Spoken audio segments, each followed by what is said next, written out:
Bonjour daholo, betsaka nanontany anao hoe ahoana fomba fakana ilay vidéo mipostenay tamin'ny YouTube dia ho atoroko anao eto fomba fakana vidéo tsotra indrindra amin'ny YouTube.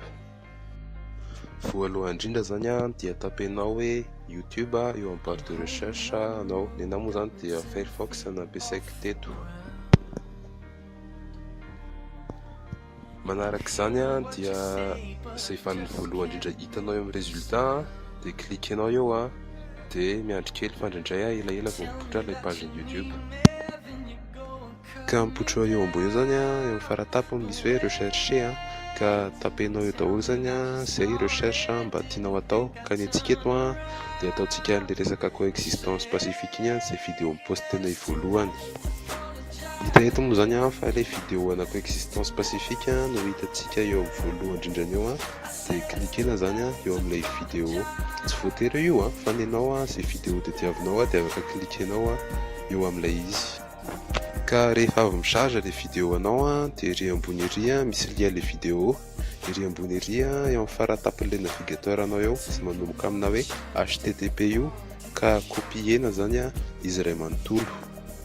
Ka avy eo ianao dia mila manokatra fenêtre vaovao dia amin'ilay barre de recherche eo tapenao hoe 10youtube.com dia ndrasanao ny résultat. Dia ohatran'ilay teo ihany moa ilay tamin'ilay YouTube ilay résultat voalohany no idiranao.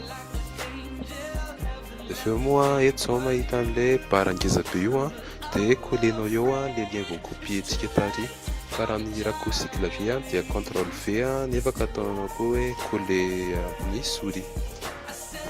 Dia rehefa avy nikolena ilay lien dia ery amin'ny sisiny ankavanana ery misy ohatry fanondro makany amin'ny ankavanana io dia io klikenao na koa tapenao fotsiny eo amin'ny entrée clavier dia miandry kely dia mipoitra ao ambany daholo ireo karazana qualité sy résolution ahafahanao itelechargevana ilay vidéo.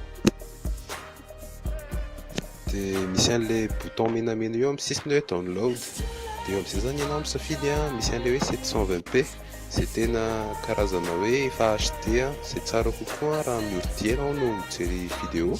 Dia misy koa eo ambany eo ny 360p izay tsara kokoa raha hijerevanao amin'ny telefônina ka ianao zany no misafidy izay mety aminao.